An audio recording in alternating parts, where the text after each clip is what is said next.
Good morning. Good morning, children.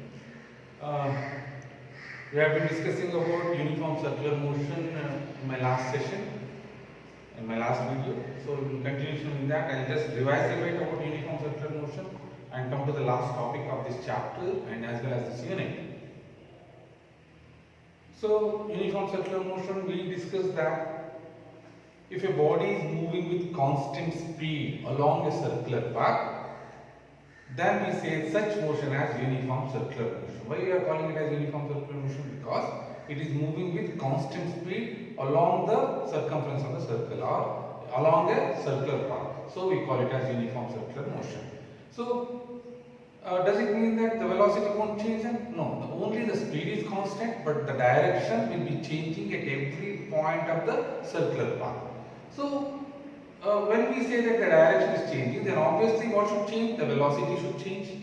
So when velocity is changing with respect to time, then we understand that the body is accelerating. So for the body to accelerate, then what should be there? A force should be there, and that force will be acting towards the center of that circle.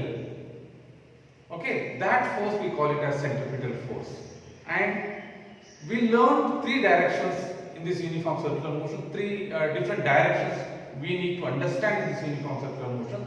First, the direction of the body. So the direction of the body will be always along the tangent drawn at that particular point to the circle of the circle of the circular path. So once again I repeat. So it will be along the tangent at that particular point drawn to the circle of the circular path. So this is about the direction of the body.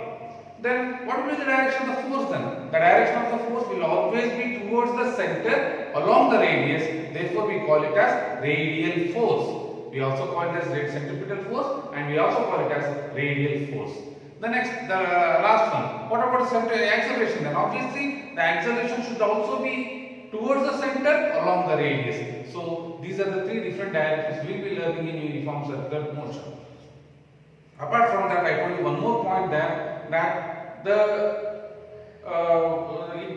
angle between the acceleration, that is centripetal acceleration, and the body will always be perpendicular at any point of the path. This is what we have learned. So in extension to that, let us learn a bit about centripetal force and centrifugal force.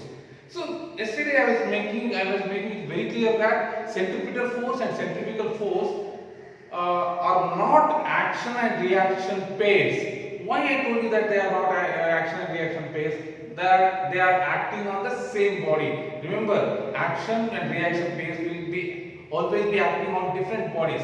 I can give you an example for action reaction pair to make you understand. Now I am holding a ball. I am throwing it at a wall. See, here the action is not our throwing and the reaction is not from the ball. That is the wrong understanding or misconception we have. So the action is applied by our hand onto the ball, and the ball in return will apply back the reaction on our hand. At the same time, when the ball goes and hits the ball, the action is applied on the ball and the ball will give back the reaction to the ball. There are two action reaction pairs involved here. So what I want you people to observe here is the action and reaction pairs are acting on different bodies.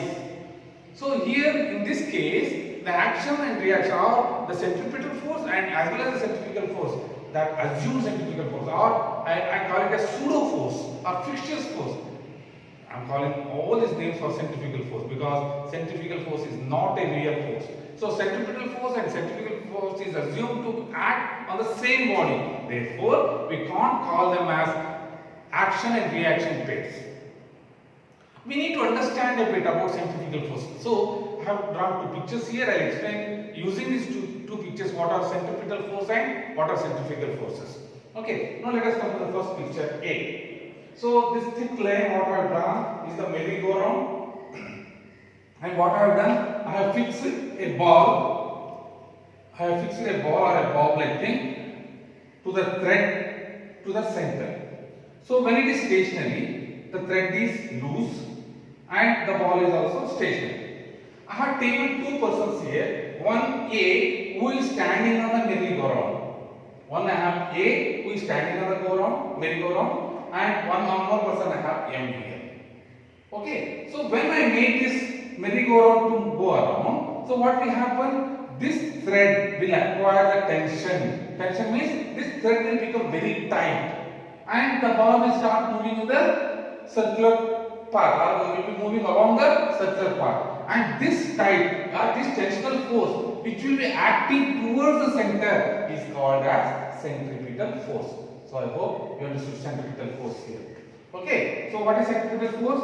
The radial force or the force that is acting towards the center, we call it as, or the tensional force which will be acting towards the center, we call it as centripetal force or radial force.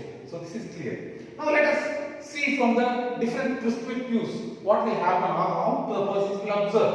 Now let us take the person M here.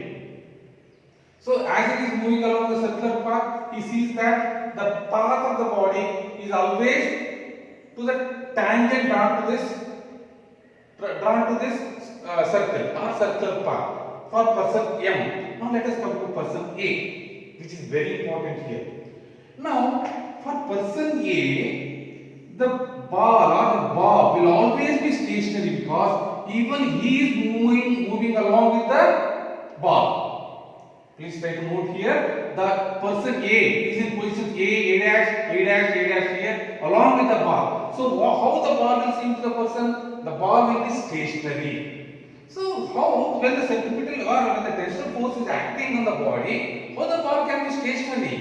So then he will assume that, or he will feel that there is one more outward force acting on the body. But actually it is not acting, but he will feel like that because the ball is already stationary. The ball is stationary. That outward force which is being acted or which is acting on the ball, we call it as centrifugal force. Okay, because this person, the observer will assume that one, the observer will feel that one. There is an outward force acting on the ball, and that outward force we call it as centrifugal force. But that is not the case for the person M. For person M, it is moving in a circular path. As it is moving in a path, he will observe only centripetal force, or he will assume only centripetal force. But for person A, he should assume that there is one more force which is not actually there, acting on the body, for the body to be stationary. That force, we call it as centrifugal force. I hope you understand what is centrifugal force. This force is not an actual force, but it is a fictitious force which will appear, or which an observer will assume on the body, which will be on the body, or which is undergoing circular path. So this is what is centrifugal force. Now let us go to the next part. So I hope you understood what is centrifugal force here. Now let us see the next part here. Once again, let us take the same example where the ball is moving on a merry-go-round. We have two persons A and M. So I have not marked them here. We have one more person M here. See, for a person A, what will happen here when the thread snaps or thread is cut? What will happen? It will fly along the tangent or not?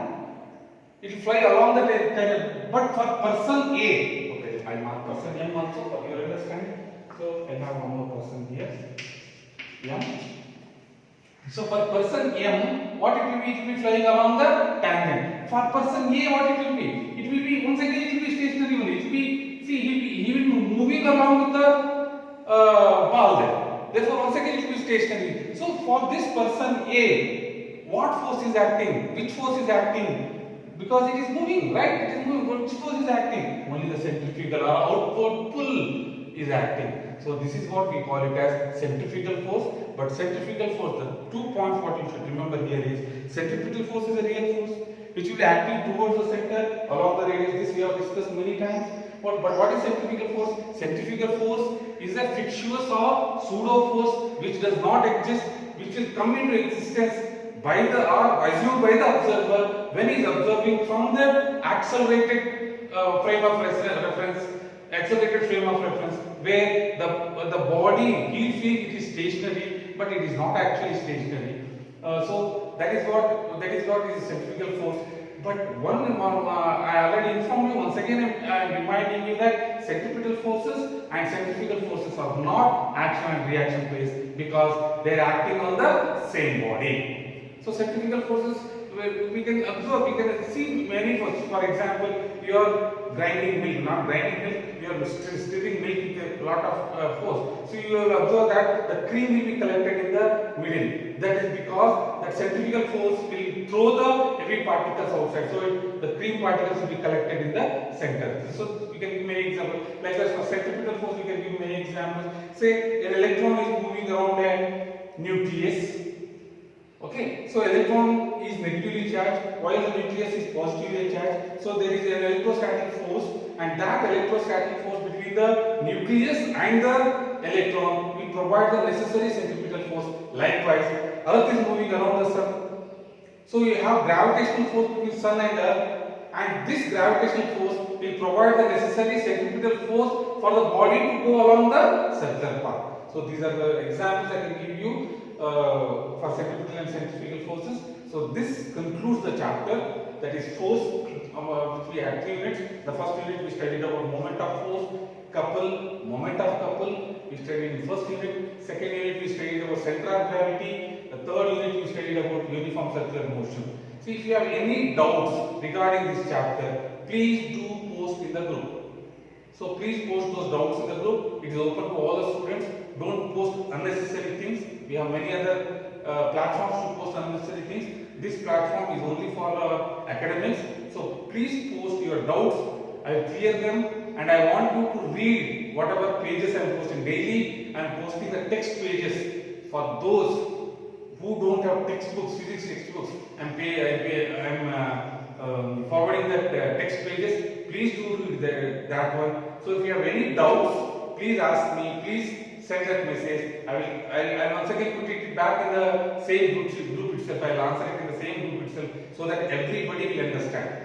Okay. So meanwhile, from Monday, sir will start sound. He has already taken 1 class. So till sound finishes, I won't come. He will be handling sound.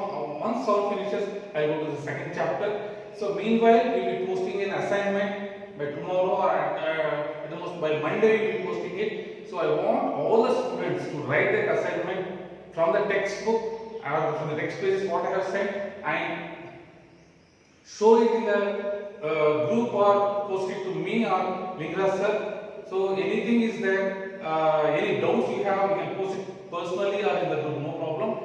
We'll answer the questions, me or Lingaraj sir. Whom you are comfortable, you can post your questions or your doubts. So sir will start soon from Monday. Thank you, Manoj.